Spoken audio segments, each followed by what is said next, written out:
বিসমিল্লাহির রহমানির রহিম। সম্মানিত শ্রোতা দর্শক, আসসালামু আলাইকুম। আপনারা দেখতে পাচ্ছেন আমরা এখন এসেছি সে ঐতিহাসিক শাহজাদপুরের বাগাবাড়িতে। এখানে আপনারা জানেন এশিয়া মহাদেশের সর্ববৃহৎ দুধ ফ্যাক্টরি আছে, মিল্ক ভিটা, যেখানে দুধে বাজার থেকে কিনে এনে প্রসেসিং করে তিনটা জিনিস তৈরি করা হয়, ঘি, বাটার আর হলো গুঁড়ো দুধ।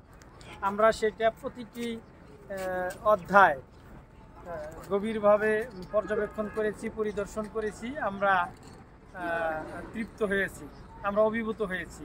এইবার এসেছি আমরা এই বাগাবাড়ির আরেকটি বিখ্যাত কোম্পানি, এটা হইল অয়েল ডিপো। এখানে সারা দেশের যত তেল, সিংহভাগ তেল এখান থেকে প্রসেসিং করে বিভিন্ন পাম্পে প্রেরণ করা হয়। আপনারা দেখতে পাচ্ছেন এক ঐতিহাসিক ঘটনার সাক্ষী হয়ে আমরা থাকতে চাই। আপনারাও সুযোগ বের করে এখানে আসবেন, পরিদর্শন করবেন, সমৃদ্ধ হবেন। সবাইকে অশেষ ধন্যবাদ। আসসালামু আলাইকুম।